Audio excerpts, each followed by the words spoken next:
Many organizations, including churches, suck at community, building, developing community. Welcome to the EQ Gangster podcast, where you will learn practical tools to grow your mental and emotional health and intelligence to be the best version of yourself, both at work and at home. It is real, raw, and transformational. The journey of emotional growth isn't easy, but it's worth it. I believe in you.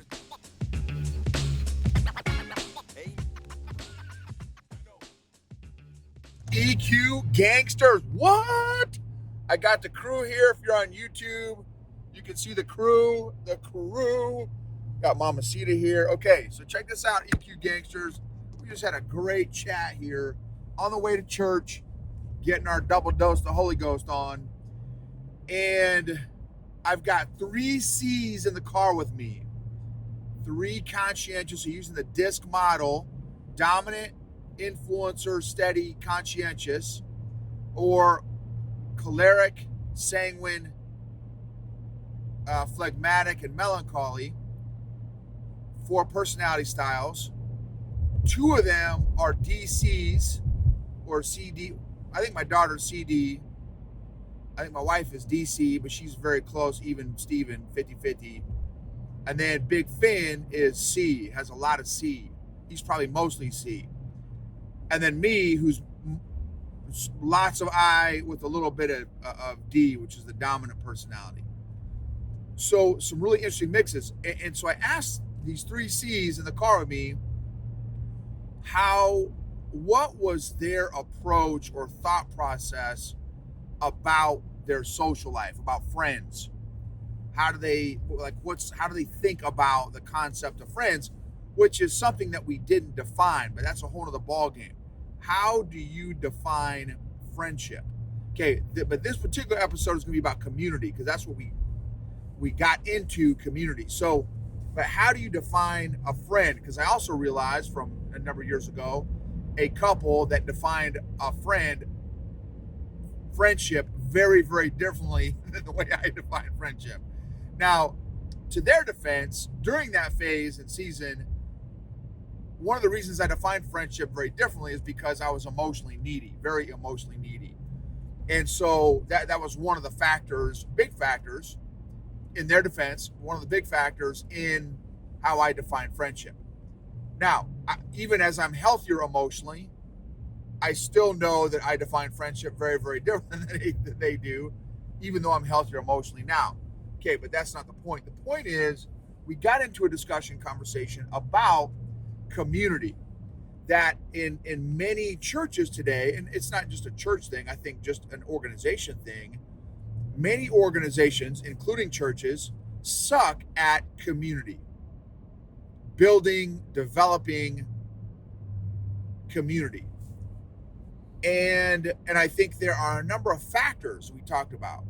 Big Finn brought up environment, whether like community, what does community look like in a city versus in the country?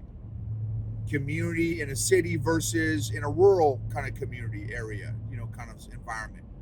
Big churches versus little churches, and how that affects community. Then there's also a generational effect and impact.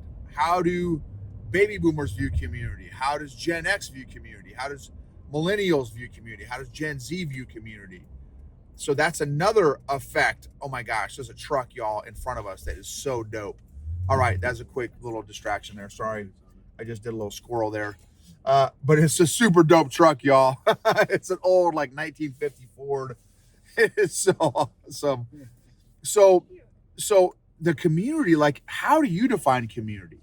So whatever age you are, do you live in the city or a rural area? Again, your background, your race, right? So I come from a Hispanic, my mom's side of the family are Hispanic, family. And like, when I growing up and Thanksgiving, Christmas and stuff, like we would do stuff, we would get together, and over the summers, like I grew up around my cousins. Like it was like your immediate family was not the only thing. It was like, my first cousin, like we hung out. with these big giant groups. We'd hug and kiss everybody. We ate, enchiladas and Mexican food with every, like, Thanksgiving and Christmas. So that, my community maybe looks a little different than your community, however you grew up. But like, how do you define community? And then what do you look for in community? Like, what's important to you in community? Is community even important to you? Because I think another factor we got going on is social media affects community, affects friendships, affects relationships. So I think social media affects one's ability. Like, how good are you at developing friendships and relationships? How good are you at developing community, at being a part of community?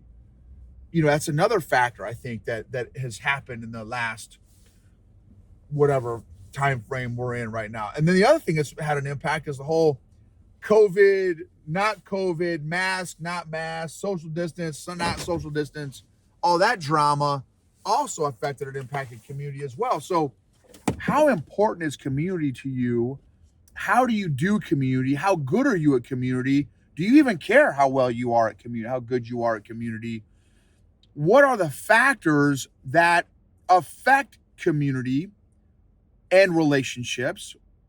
Who do you want to be in relationship with, in a friendship with? There's another factor that brought up from a group of C's. What's really important to a group of conscientious folks, and also me, but I got to see it from my dad. My dad was a big, steady conscientious. He was a big C and also an S, so he was steady conscientious, and he always valued depth. My mom and me were not. We were I's, both influencers, but my mother also has some C in her as well. A lot of C in her. She's IC, which is kind of a weird mix. But she and I were mostly used to being kind of surface level, and going deep was not natural or normal to us. To C's, they naturally go deep, and they don't like being on the surface level. So I had to learn that, but I saw it from my dad. Like, I got to watch, how do you even go deep? Like, what does that even look like? Which, here's a hack into a C's life is that I have found is asking questions. If you can ask some really good questions, that helps go deep. It helps the C's bring out their best, which is in depth, deepness. And it also helps an I learn how to go deep when you ask good questions to a C.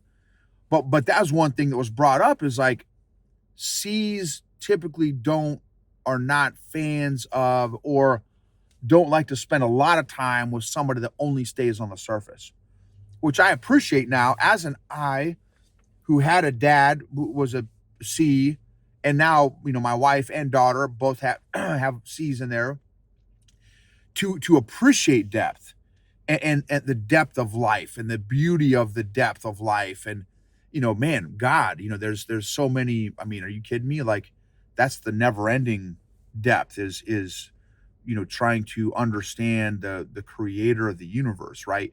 So anyway, just from a relationship standpoint, a community standpoint, what's important to you in community? What's important to you in relationship? This is another one. Check this out. I can't tell you how many dude friends of mine. I don't think a lot of dudes are good at community either. I've had a number of my business entrepreneur buddies that are Gen X and a couple Gen Y millennials that like say, Noble, do you have anything that we could do that like where we could talk and hang out and get together, right? So that's another dynamic too. Anyway, what are your thoughts? I'd love to hear from you guys. What do you guys think about community? Is a community important to you? What do you look for in community? Have you found community? What organizations are good at community? What organizations are not good at community? What are your thoughts on relationships and community? How good are you? What are factors that are involved in this whole process? Anyway, would love to hear some of your thoughts. Thank you for following, subscribing, rating, reviewing. I appreciate you all being a part of this journey with me. And thank you for letting me be a part of your journey as well.